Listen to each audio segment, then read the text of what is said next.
Hello, good morning, good afternoon, good evening. Salibonani lapha elikhona siyalamukela kuhlelo lwethu ezitshisayo empilweni. Ibizo lami igama lami ngu-Arthur Sibanda okaMashaki. Ngilo Anthony Nyathi umfoka Mdluli. We've been talking about very important issues eziqathele empilweni yakho Leami, and we're hoping to stimulate discussion on these issues, and we are dying to hear from you about what you think about the discussions that we're having. We are continuing today with the same subject that we started in the past. I think is it 2 last episodes of our discussion, where we have been trying to figure out what is Christianity good for Africa? That was the question. Is Christianity good for Africa? So sasesi khangela ukuthi khona the current picture of Christianity in Africa. IsiKrestu sinjani okwathesi ngase sikhangele eAfrica, sakhangela futhi ukuthi IsiKrestu sabuya njani eAfrica. Sasivele sikhona umbe sabuya labanye abantu, sasesikhangela umbuzo okade uchisa last time, was Christianity complicit with colonialism, is what we were asking, and I was vehemently disputing with this beloved brother of mine concerning this question, which I'm still going to redirect him back to him. The question is, was Christianity complicit with colonialism? Can we look at history and see evidence of Christians fronting the ideas of the colonialists? And maybe what we mean by the ideas of colonialists, maybe let's break it down. Maybe when we look at the mind of people like Cecil John Rhodes, when we look at the minds of the King of Belgium, the minds of whoever had this mind of coming to conquer, or even I'm forgetting which meeting this was, where it is said the European nations sat down at a table to divide the continent of Africa amongst themselves. The justification of even doing that, to think that they can divide a continent and share it amongst themselves. So as they came into Africa, sebedividelene ukuthi hayi mina ngizathatha iSouthern Africa, lo wayebuya wayengabuya uzonegotiate ngoba wayezoclaima okungokwakhe asekwabelane labanye bakhe in this meeting where Africans were not there. So nxa ebuya esebenzisa izikhali and violence, they are coming to claim what they believe is right. But we are seeing now that before they came, for the most part, they were these people called missionaries that came first and spoke to Africans, introduced Christianity to Africans. And as soon as the Africans received this message about God, of Christianity, we see the colonialists taking over. So there seems to have been a cooperation between these two people. I'm not saying in every case, but when you're looking at it from a historical point of view, there seems, it doesn't look like a coincidence that the missionaries came, then the colonialists came after, especially given that the colonialists had sat down somewhere to divide the continent of Africa. So we're still asking the question, was Christianity complicit in colonialism? Okay, so yeah, thank you very much. Hello viewers. I have a very aggressive question to ask you, Mr. Mdawi. Let's be clear. You know, my father was under the impression that the Boers, when they came to Africa, they were actually the pathfinders for the Europeans. So there was a conference and they said, okay, let's get the Boers to go to Africa first and they will be there for 200 years and then Tina says Landel. Then spaces were colonized. Let's be clear. There was no meeting. Was there a meeting between missionaries and the colonizers, so to speak? and say, okay, when you guys have converted them, call us, and then we can come and colonize them. Is this what happened? Because I think there are many people who think that this is what happened. There was a conference and they called the churches together and said, guys, we need to go and colonize Africa. We want the gold. But because we want gold, we are going to need some people first to go over there and make them Christians. And then we'll steal the gold and then we'll share the money. This is not, Well, this is not what happened. Right. So what we, that's my understanding. This is not what is more likely to have happened is it's a misunderstanding of what Christians stood for. And I feel like we're going away from because in podcast yaphela discussing the African inferiority and ngicela ukuthi sibuyele khona phana first. Well, the question didn't change. Were Christians complicit? Yeah, but ngiyakwazi, but ngicela ukuthi sibuyele khona phana first. Because colonialism, the mind of colonialism basically is we need to subjugate these people because they are inferior. You've just raised an issue about the Berlin Conference. Yes. Which happened around the year 1884 to 1885. So maybe the question will be, when did the missionaries come to Africa? So we know, we reference this book, 1857, the missionaries had already been given land in Zimbabwe, in Yati mission, by Mziligas. 2 years too late, because he had promised in 1857, once it after 2 years, we never need land corner food. Because there were some people who didn't want him to do it. Okay. Among his advisors. So this is why I said this book is such a great book to have, because it's got information, even though some of the descriptions of Black people in here, particularly if I read you the Seventh-day Adventist description, it's quite damning. But and do you want us to read those? Yeah, I could read it, but it would be off topic. But the point I wanted to dlula African inferiority, the idea of African inferiority, where does it come from, right? Mina into ezi2 ngicela ukuthi abantu sizikhumbule sibili when talking about colonization. We fought the war to try to not be colonized. We lost the war. Okay, we lost the war. Now that we've lost the war, we have to explain why we lost the war, right? But you know, if you read the book War and Peace, you can understand when the war is finished. Now people can say, "Hey, ngata substitute one again after 10 minutes, ngata win." At the end of the day, we don't know what would have happened if missionaries had not come and the Europeans had just come just directly with no missionaries in front. We don't know, right? We don't know. We are now just guessing. Maybe was a hamba so, maybe was a hamba so, as it was. But the first thing to come to grips with is we did not get colonized. No colonizers. Again, this ningi Bible in Tatum Club. That's not what happened. But we didn't have the guns, we didn't have the bullets. And you know, it's not nice, but sadly, right? Well, the challenge. Second thing.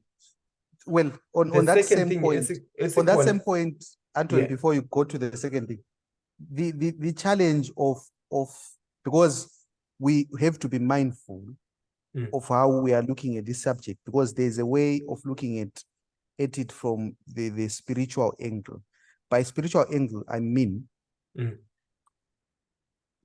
this idea of God of the Christian, the God of the Christian, it permeates all areas of one's life. That's right. That's right. When you start believing in this God of the Christian, there is a certain way that you're going to think. There's a certain way you're going to retaliate or not retaliate. Yes. And of course, depending on the picture of God that you have in your head. Yes. So the question still remains, because if we say Sadliwa, we are just merely looking at it from a political point of view, because the white people had guns, more guns, and the Black people had no guns. Fair, we can say Sadliwa, but at the same time, we'll look at maybe the liberation movements that use the same gun to overpower the colonial. That's right. Colonial, So if we had the guns, if we had the guns, would not have been colonized. That's not my point precisely. My point precisely is to say, when the missionaries were there and they seeded out this belief of Christianity, how did that belief affect how the Africans responded to the colonial masters is the question. How did this belief, because before, because I'll give you a good example of my country, Zimbabwe. Yes. My country, Zimbabwe, where when they talk about the first Chimurenga, the second Chimurenga, reference is always made to spirit mediums who were told by the spirits to say, you need to rise up.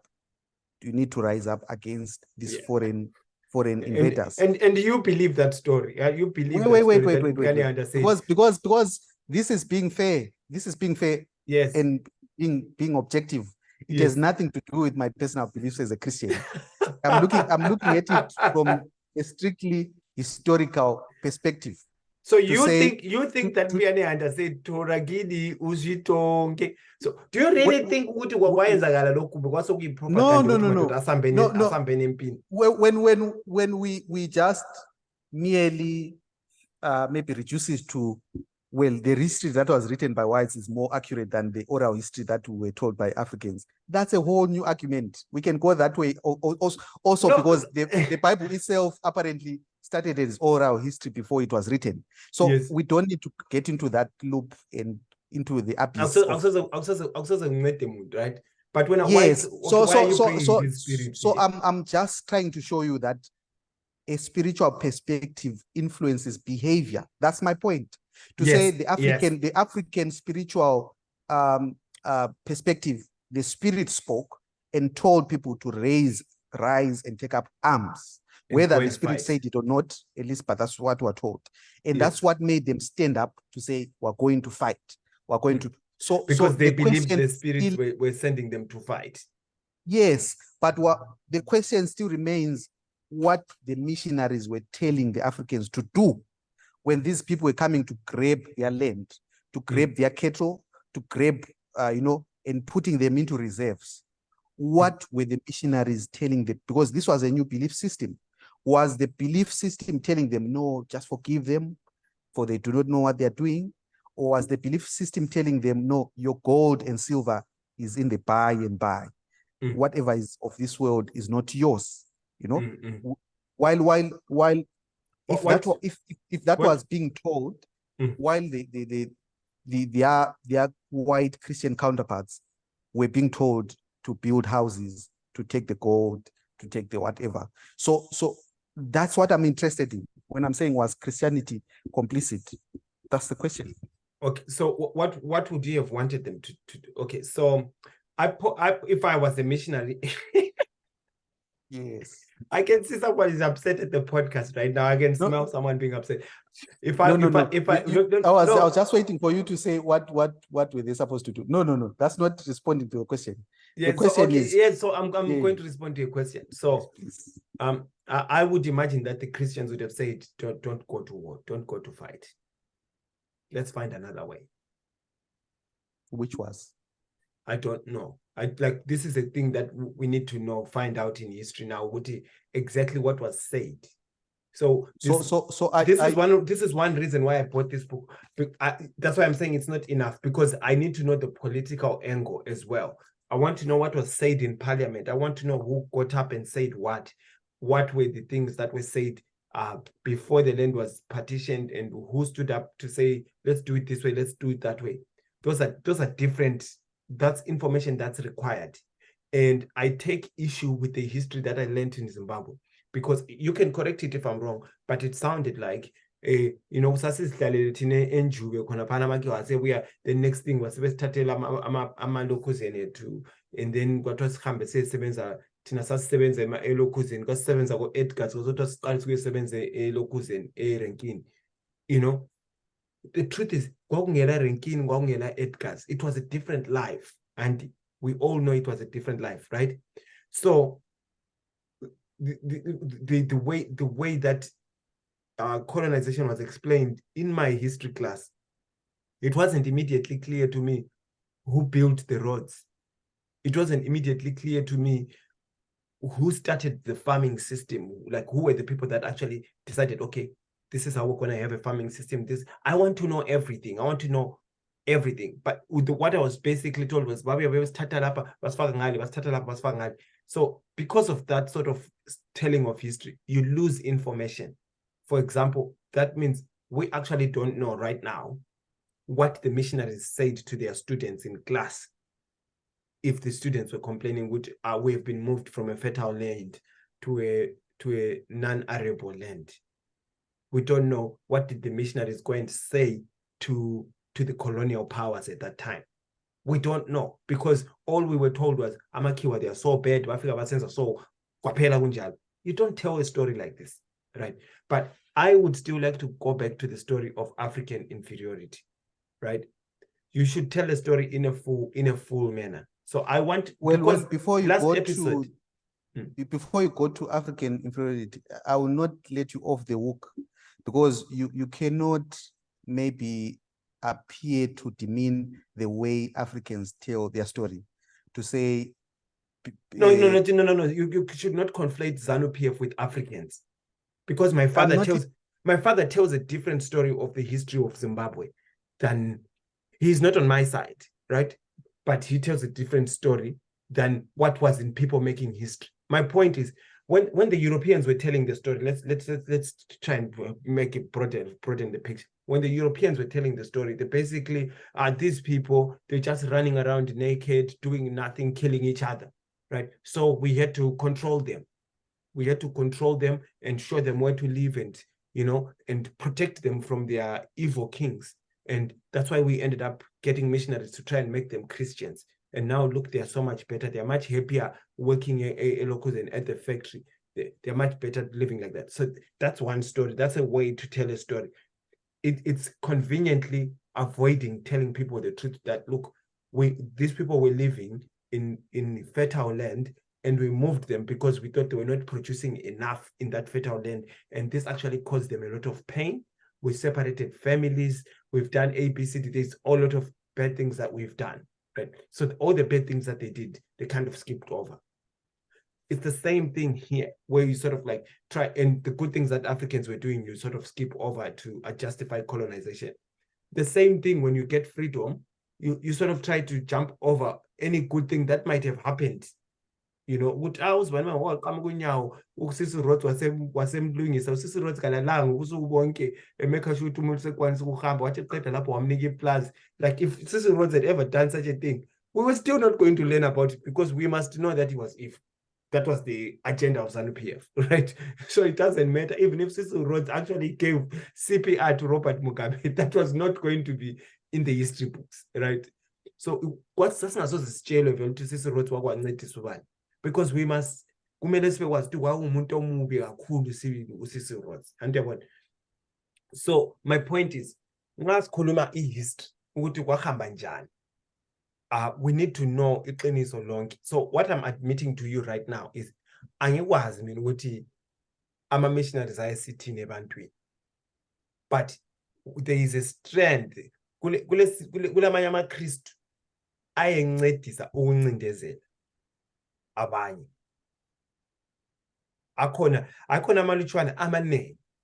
So ukuthi ikhwadi nsithi kumele siyebamba indaba ye-African inferiority. So by own admission, you are saying those Christians were complicit with colonialism. Yes, which is exactly what I wanted you to say. Yeah. Into ekhona yikho kuzamele singene futhi sikhuluma ukuthi what is Christianity, and but eqinisweni kumele ke sibambe ke ukuthi asiqale ngamabhuwa, ngoba yibo abaqala ukufika eAfrica, eSouthern Africa. Ngamabhuwa yibo abaqala ukufika bezohlala lathi, and bahlala 200 years, I think, kungakabi le colonialization civil bahlala 200 years. Amabhuwa bona besuka bengabantu ababesuka bevele eEurope babe ngabantu ababebaleka, and so ubabami mina, his idea was amabhuwa kwangani kwaba le meeting amabhuwa lama-British bavumelana ukuthi hayi lina hambani ke liye baqala lina, then nxa sokungani sokuright libe selisifonela lisitshele sibe sesilandela. This is not what happened. What happened was amabhuwa hayengafunakali e-Europe, hayengafunakali ngenxa yokuthi babe ngasomaroma njalo futhi so they were looked upon as bad Christians because they did not practice the Catholic faith. So they had to run away. Some of them ran away, babaleka baya e-America, abanye babaleka baya ngaphi e-South Africa. Babe ngama-refugees. They were refugees belanda ukuzokhuleka. Now, wena babezibona njengani yabona indaba yabantu base-Egypt. This is my understanding. Indaba yabantu base-Egypt, ama-Israel base-Egypt ukuthi babencindezelwe nguFaro. Bona babebona iRoma engani nguFaro. And so bathi sebebalekile ke sebebuyile eAfrica babezibona sengabantu abangene ngaphi eCanaan. Right? E-Promised Land sebefikile eCanaan.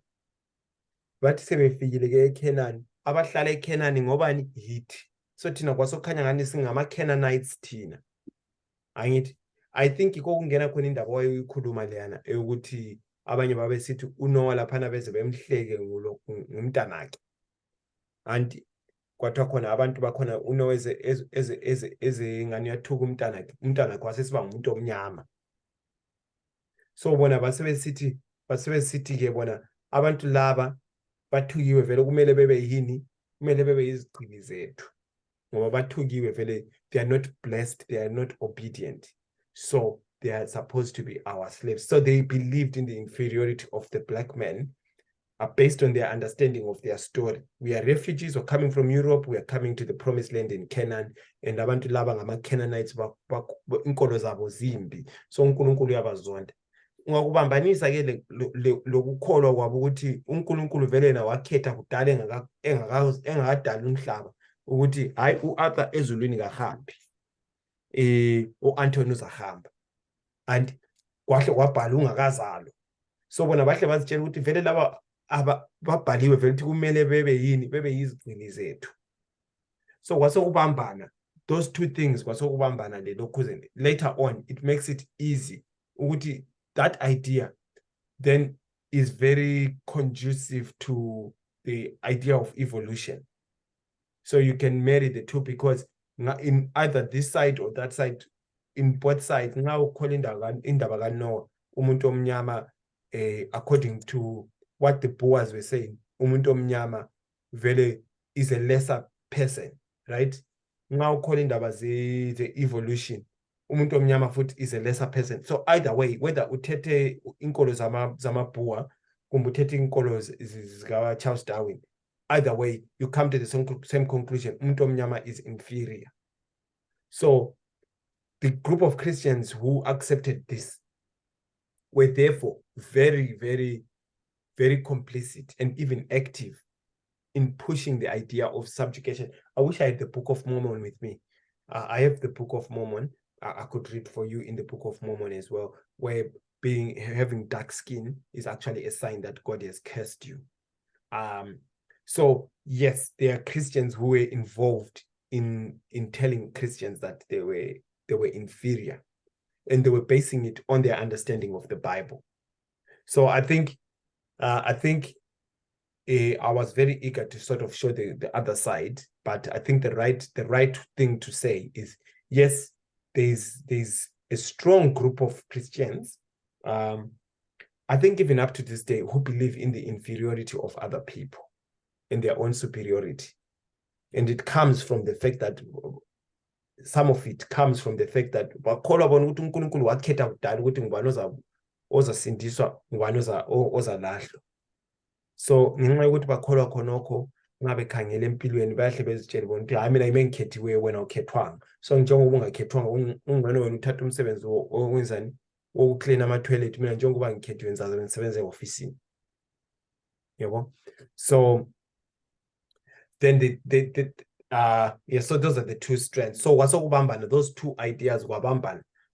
Kwasokubambana kwaqinisa ke ukuthi abantu abamnyama they are inferior. The third strand was ukuthi njengoba thina sasingakholwa uJesu thina eSouthern Africa sasingakholwa uJesu. Njalo sasingakwazi ukubala. And sasingakwazi ukubala. So abanye bahle bakuthatha ukuthi no, this is a sign that we are lesser humans than bona abakwazi ukubala lokubhala etc. So then kwasokungani kuyabambana konke khonokho kwasokuleader into therefore let us colonize them. Some people with the idea then we will be able to elevate them, some people with the idea so that we can control them. I don't know if I want to bring up something else, but I just want to, is it right for me to bring it up?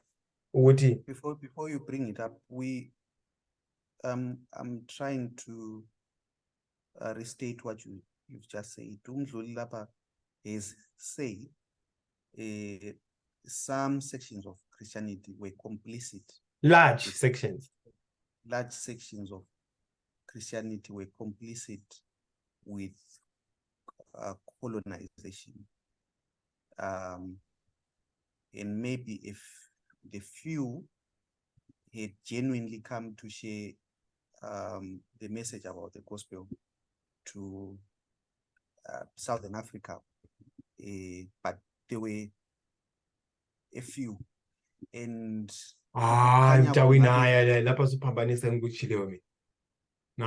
no. I'm restating what you said. You said that question.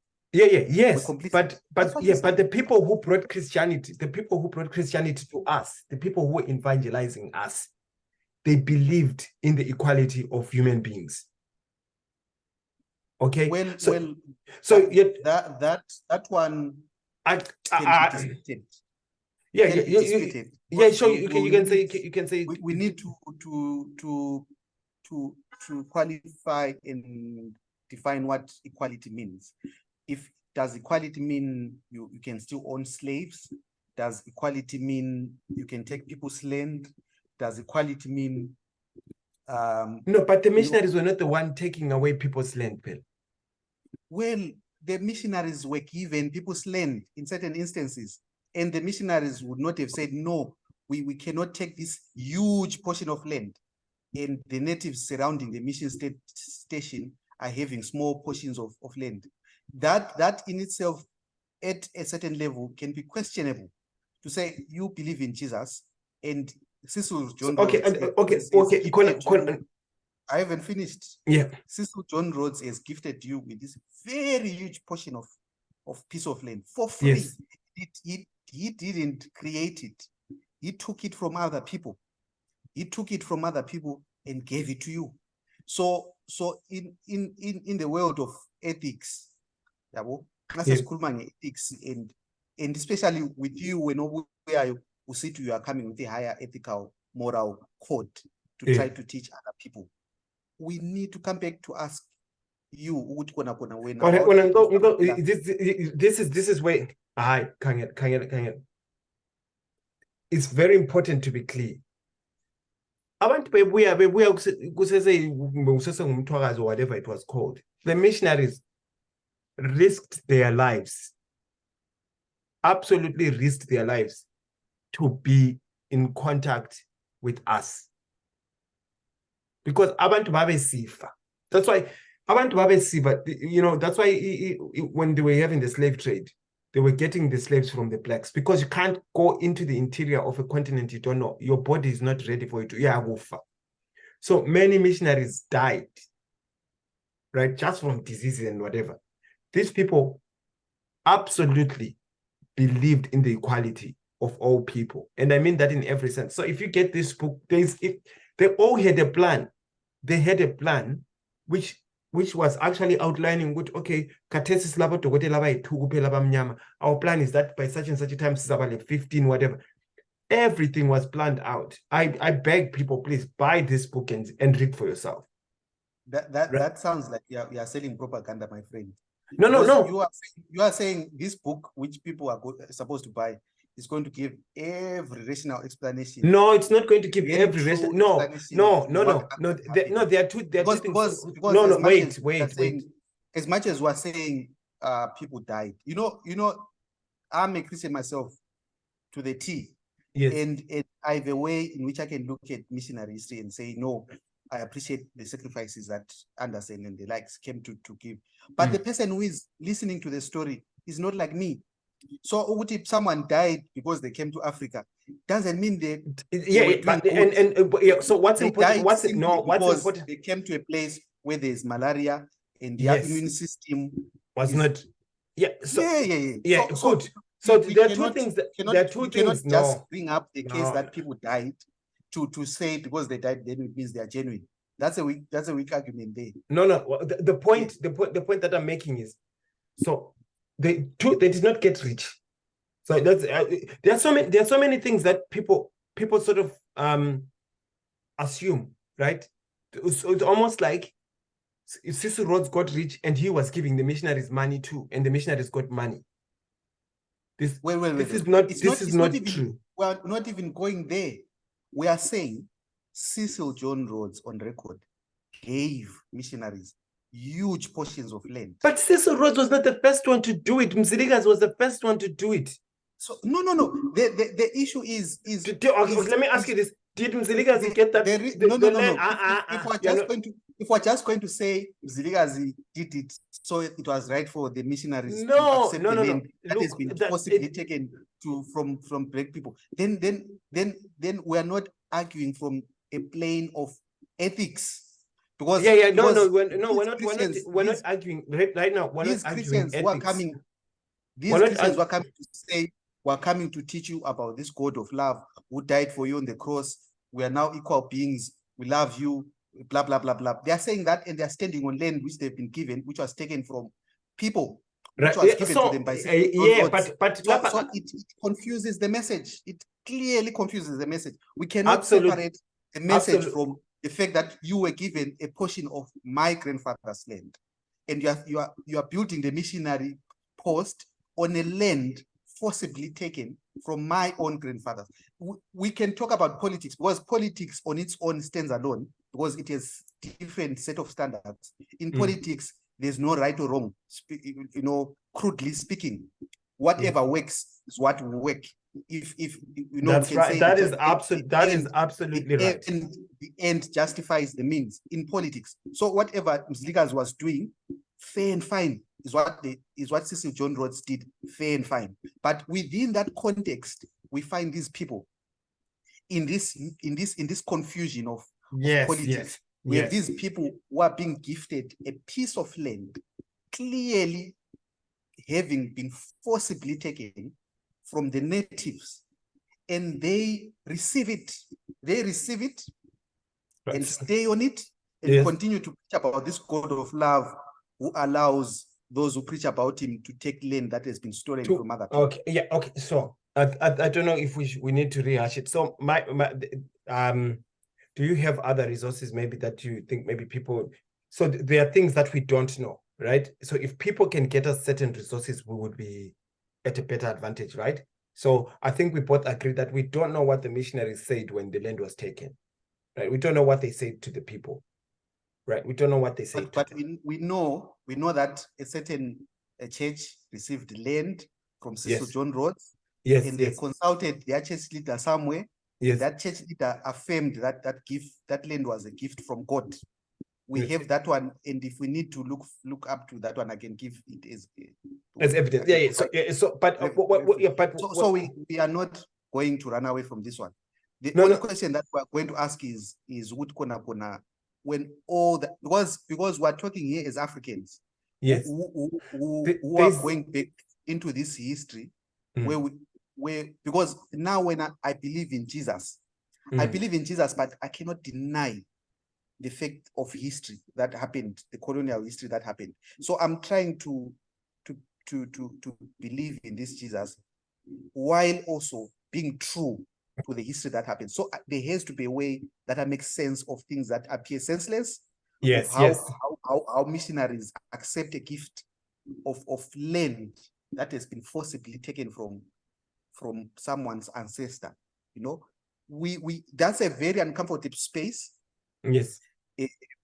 But we have to face it. This is what happened. Some missionaries were given very huge posts. And even up to today, if we go back to those mission posts where people were given land, even up to today and do an audit, we might be shocked to find that some of that land is not being fully utilized. Like particularly if we take the case of Solusi has actually become less. No. Solusi has actually become less productive since the missionaries left. It's actually become less productive. Well, yeah. I'm telling you what the natives told me. That's a separate argument. We can because they are still trying to prove that the missionaries were helpful. I think let's be clear. Let's just be clear. Maybe that's where I was going to. Let's just give people resources that they can look at, and let's ask people to get some resources of information that we are lacking. But you haven't disputed the fact that missionaries were given land, which was taken.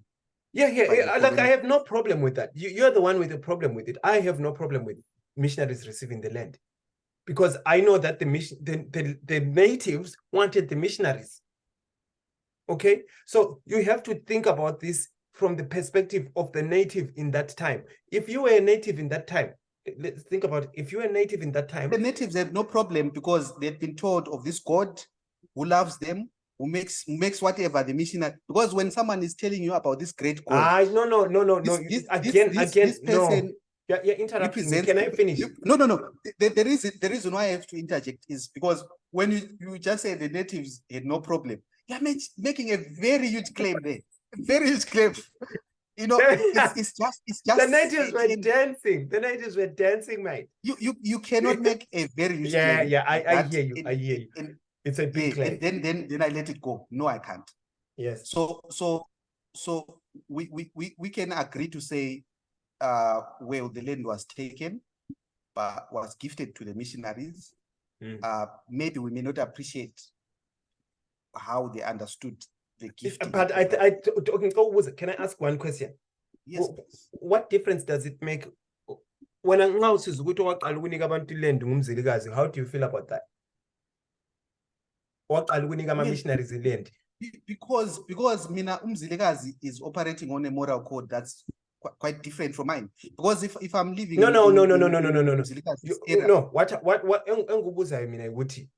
Let me tell you what mina. You want me to say answers? I can't say what you want. Yes,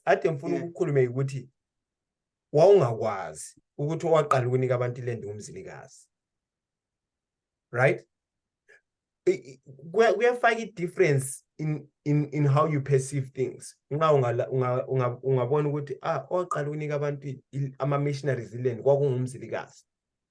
Not a maki. Well, I don't want to go there, my brother. I don't go there. And I'll tell you the reason why I want to. No. Because we're both of us on this podcast. It's okay. It's okay. I've just warned you. Don't step on that landmine. And well, just quiet to step. I'm going to step. Just when I not right.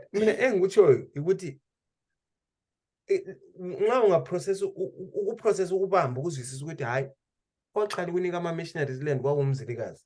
Why umzilikazi wanika ama missionaries land? Why wabaniki land? Usibuze khona ukuthi why wabaniki land?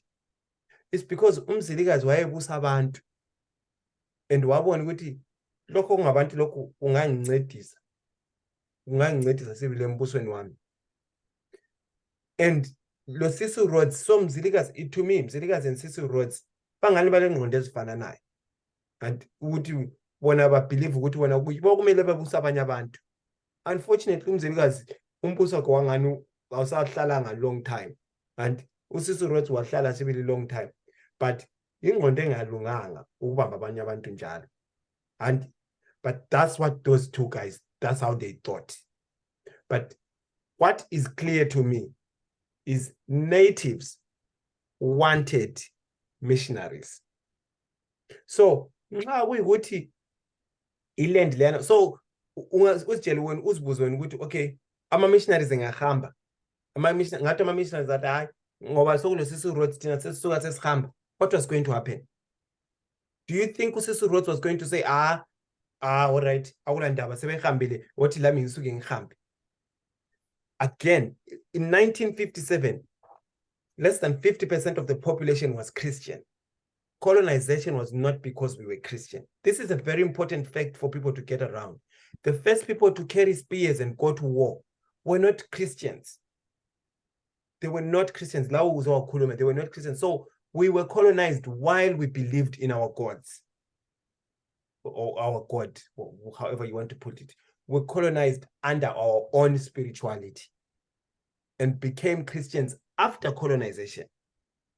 The missionaries did not get land, were not accepted into Zimbabwe because of Cecil Rhodes.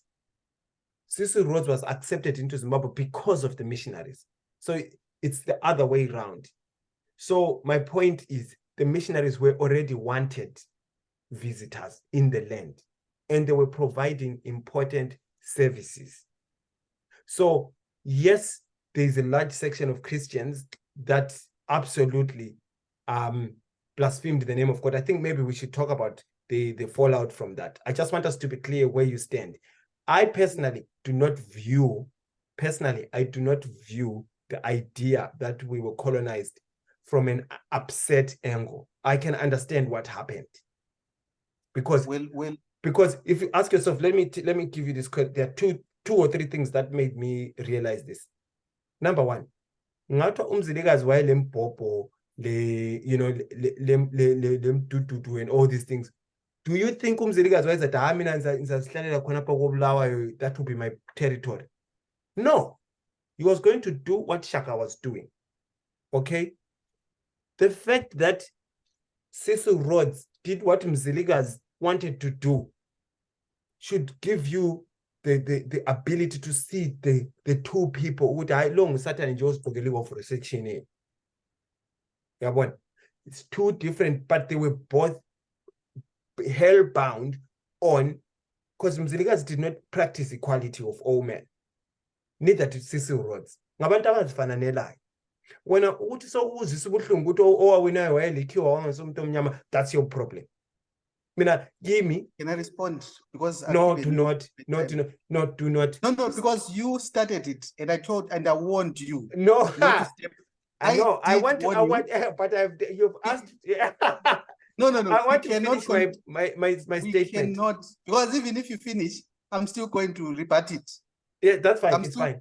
Go ahead and rebut. I'm saying that I'm just saying this to be clear. I'm saying this to be clear where I stand, because I don't think there's any point to continue, right? No, there is a point, because I haven't. No. What I'm saying is, when you finish rebutting, there's no point for us to have another podcast on this issue. I don't know. Maybe, unless if you want to. To me, I just want to say, so that's the first thing. Secondly, abantu bona abacomplainayo what basenza so.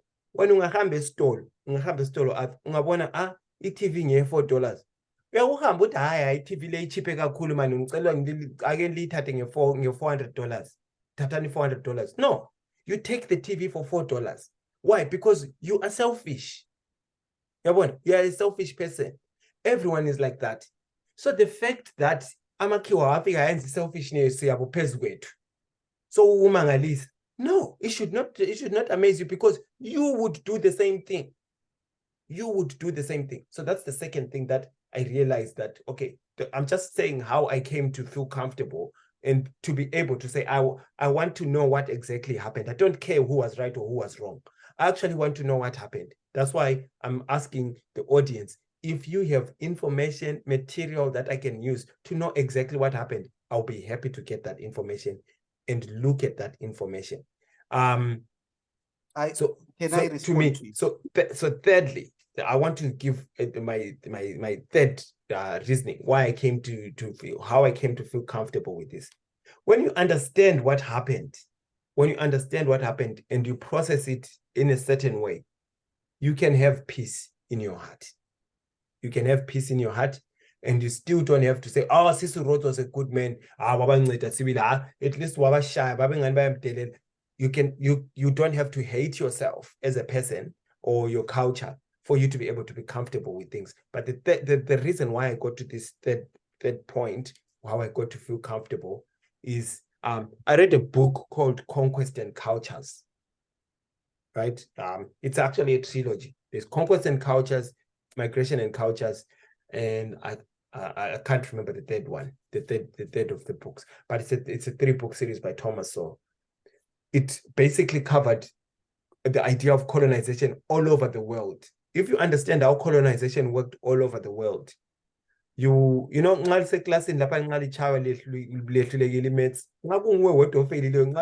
it's more painful because but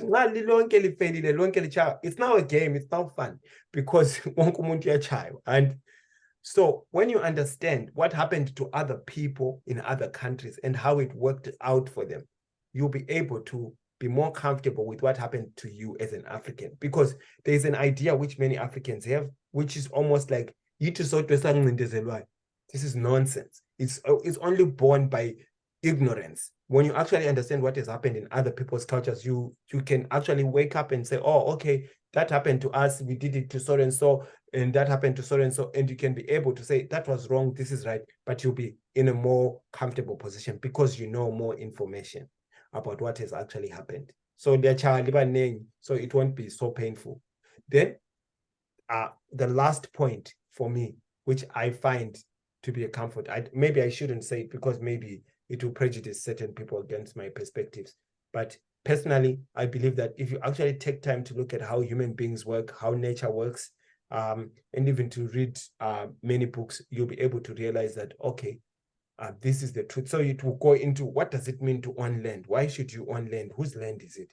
Etc. When you are able to extricate yourself, ukuthi uzikhiphe lawe ebantwini bakini, uzikhangele njengomuntu oziphilayo emhlabeni, oziphilelayo emhlabeni la, uzibuze ukuthi okay, njengomuntu mina sibili, amalungelo amavela ngaphi?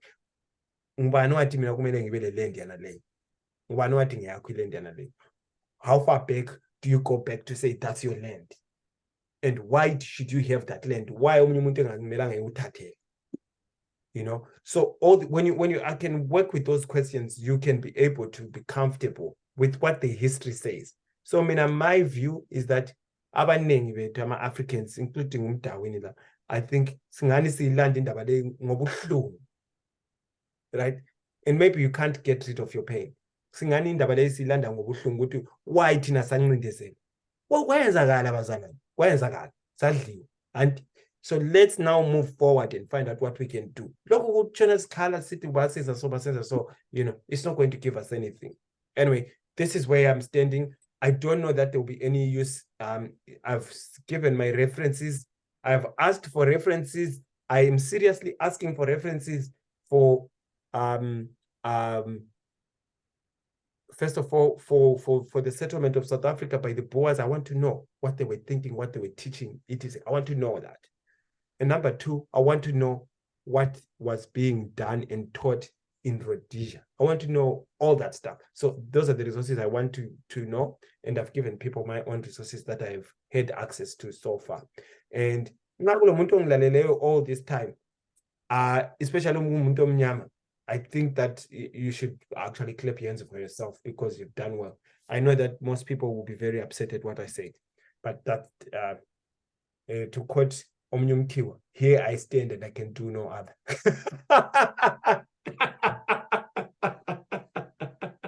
So help me God.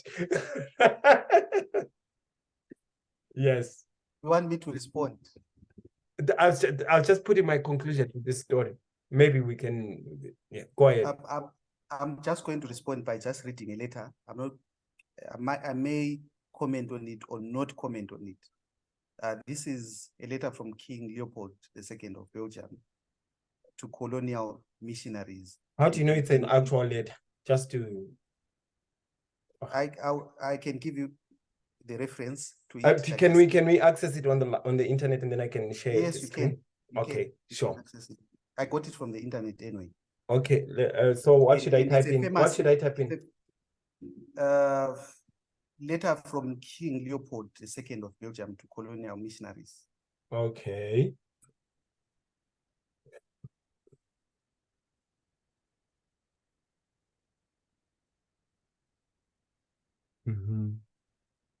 Okay, okay. So I don't know where this discussion goes after this, but no, it's my response. That yeah, doesn't matter sure. where the discussion goes. Yeah, so I'm just going to go through it. Thank you very much. I love you so much. Yeah, sure. Thanks, mate. Love you too. So Sambe. letter from King Leopold II of Belgium to colonial missionaries, 1883. So just keep in your mind, listeners, that this is a letter from a king to colonial missionaries, 1883. Reverends, fathers, and dear compatriots. Yes, just a second. I need to move this on the screen so that it doesn't block the view. All right. Okay. Could you hold on for a few seconds? I just want to. Okay, so okay, sorry, I'm trying to pause the recording. I'm not able to pause the recording. Oh my word. Okay, hold on. Let me.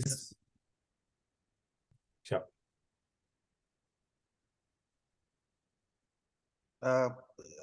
Can you put the letter on the screen again?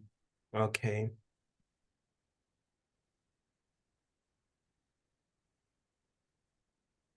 Sorry for that challenge there.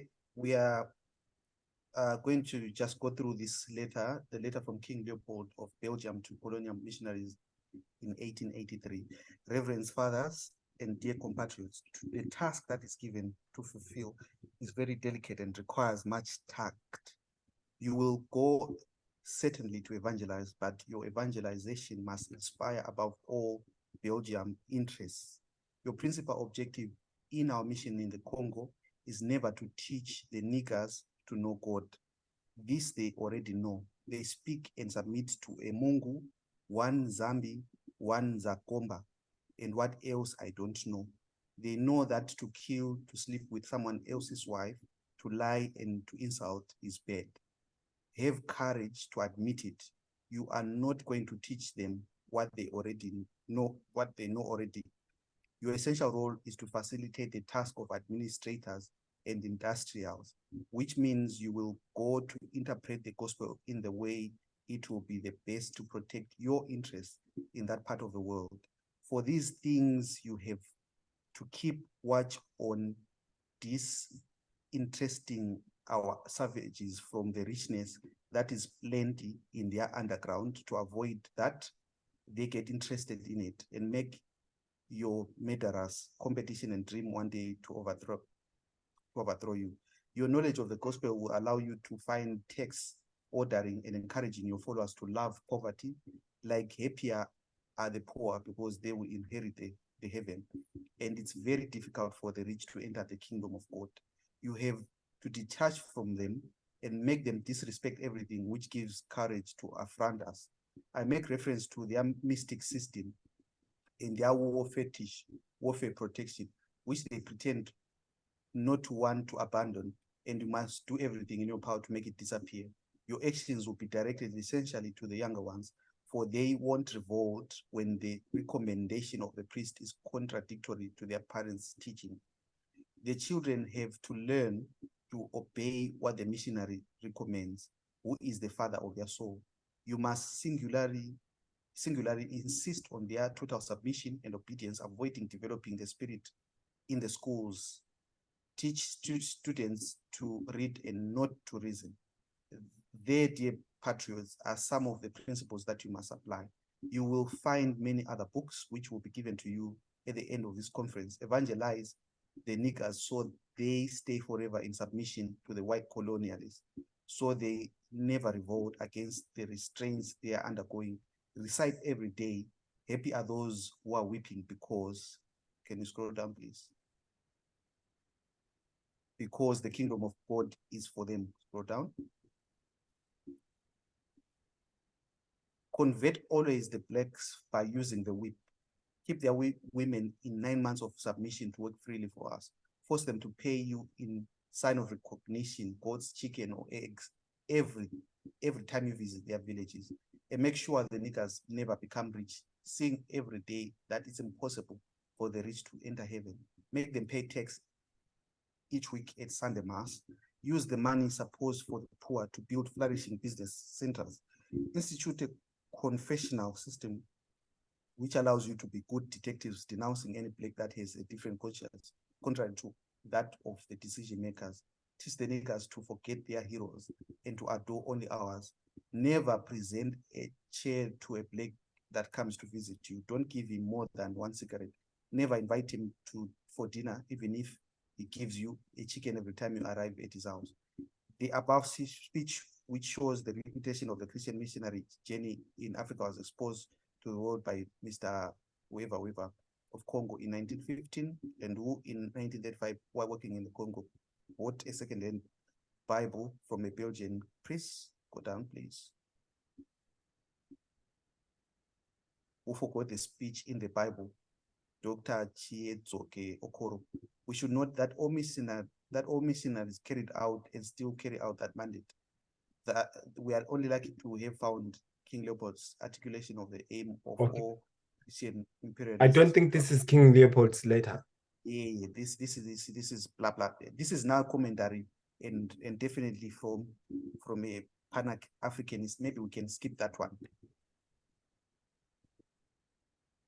Yeah, I think that this is all. This is now just a comment. All right, that's fine. So that's not King Leopold's letter. It smells like propaganda to me. I don't know if it's a true letter. Well, it isn't. It wouldn't be surprising, given the history of Belgium in Congo, and the atrocities that were conducted done over there.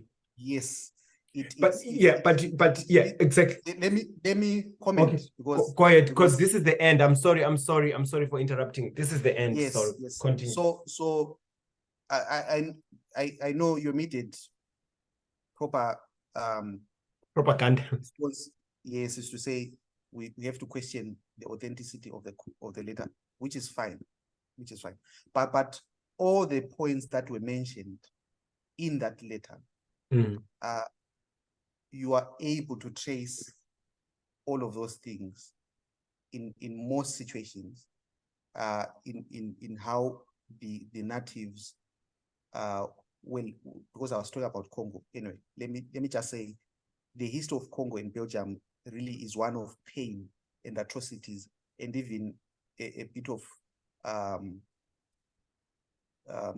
what you call it, an African version of the Holocaust, because there were many Africans that were slaughtered in the Congo because of the Belgians. Yeah. So I would say the letter is consistent with what happened in the Congo. And I would also say there's certain elements to it that we can see in other contexts as well. In the Black American struggle with slavery, for example, where we have the slave Bible, which is in display, I believe, in the Library of Congress, a Bible that was created for the slave, which only contained verses that promote obedience to the slave master, and other verses that would have made the slave to think independently, removed. That slave Bible is there. So I'm saying in the Black African American context, it is consistent that there seems to be a deliberate distortion of the message of the gospel to keep one race of people subjugated, using the instrument of scripture, because you know, with scripture, you surrender to a certain extent, depending on what kind of a Christian you are. You surrender your reason to what is read to you by the priest or the pastor, and whatever is read to you is authoritative. And if the pastor says, just obey your master, even if they whip you or they rape you or they do this and that, you are saying that's what God would love for you to do. That in spite of your pain, God wants you to accept the pain, because the white master is okay to do it to you. Yeah.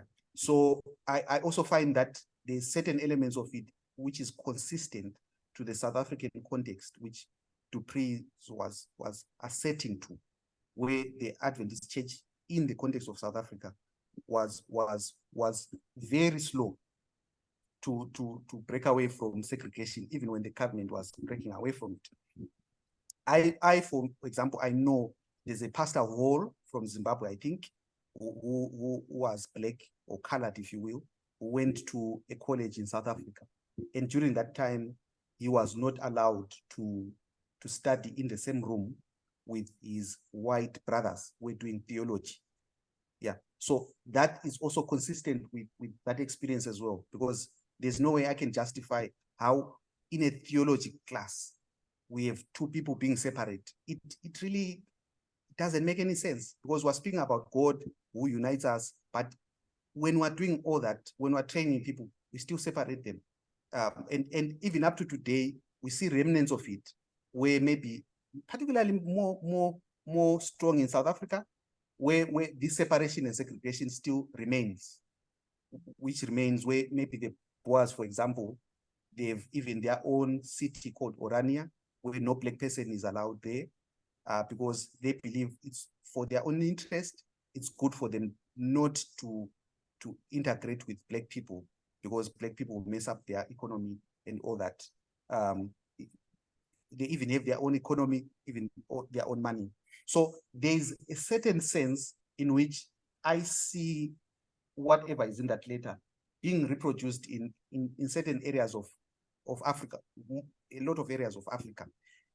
I do not have maybe the time and liberty to go through each instance, maybe to try to relate it to the principles that Leopold was doing. But largely speaking, broadly speaking, Europe had a similar philosophical view somewhat, because of the Renaissance, because of what was happening in Europe.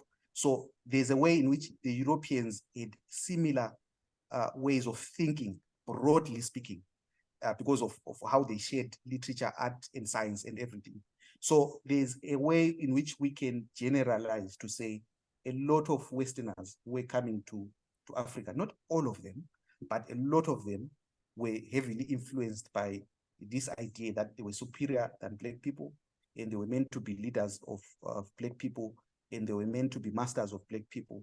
So even when they came, some of them, the Boers, for example, the Dutch Reformed Church, they still continue to preach that they were a superior race than the black people, and they were brutal to the black people. So anyway, what I would say still is, after saying all this, I am not at all insinuating to say Christianity at its core is a bad religion. I find that in Christianity are very good principles that are at loggerheads with enslaving other people, with taking advantage of other people, with I'm failing to find the English word, not even manipulating, exploiting other people. The principles of the kingdom of God are at loggerheads with all that which colonialism was representing. So whenever we see Christians seemingly fronting the agenda of the colonialists, it is clearly a perversion of the gospel message. It's clearly, it's because those people don't understand what God is like. They don't understand how God's kingdom functions. And they think in doing all that, they are doing God's service. They think genuinely, some like the Boers, for example, genuinely believed that Africans were cursed. So whatever they were doing, in their minds, they strongly believe that they are doing it for God. So they could do it while quoting the Bible. Yeah. So I am wishing for a time where we are able to look at Christianity, broadly speaking, and look at the harm that was done in the name of Christianity without justifying it, but looking at it for what it is, pure evil, where Christians under the garb of Christianity used it to, even in history of Hitler, because the church was supporting Hitler during the time when he was killing the Jews. It didn't mean that whatever the church was saying was right. Excuse me. Even in Rwanda, the Hutus and the Tutsis, apparently some religious church members were even telling the people that were killing people to come to the churches where people were hiding so that those people can be killed. Clearly, it is their understanding of what God would have them do in that situation, which was at flow. Yeah. So whenever Christianity is perverted or misunderstood, Christianity has been used as an instrument of torture. History is replete of such examples. Yeah. So I'm hoping for a Christianity that is much healthier and that helps people to function in a healthy way in their daily lives. That's what I wanted to say. I know I said a lot, but that's what I wanted to say. Yes, I will refrain from comments. Please join us next time. I think our next topic is going to be politics and the Christian. I don't know. We can't exhaust this subject. We can't exhaust this subject. I have got several comebacks to what Atta has said. It probably has lots of comebacks to what I have said. But the important thing, guys, is let's keep thinking. Let's keep on working on this thing. So I think the next point, IsiKrestu lendaba, you know, what you call it, zombuso welizwe. Is that right? What's the right word? Indaba zombusazwe. Uhlangana ngaphi khonapho. I think yikho kumele singene khona, because ungakunazelela kuhle sibili. I think this ungakunazelela kuhle kingani ke explainer futhi ukuthi why into zahamba the way zahamba ngazo. So we'll see you next episode. Thank you.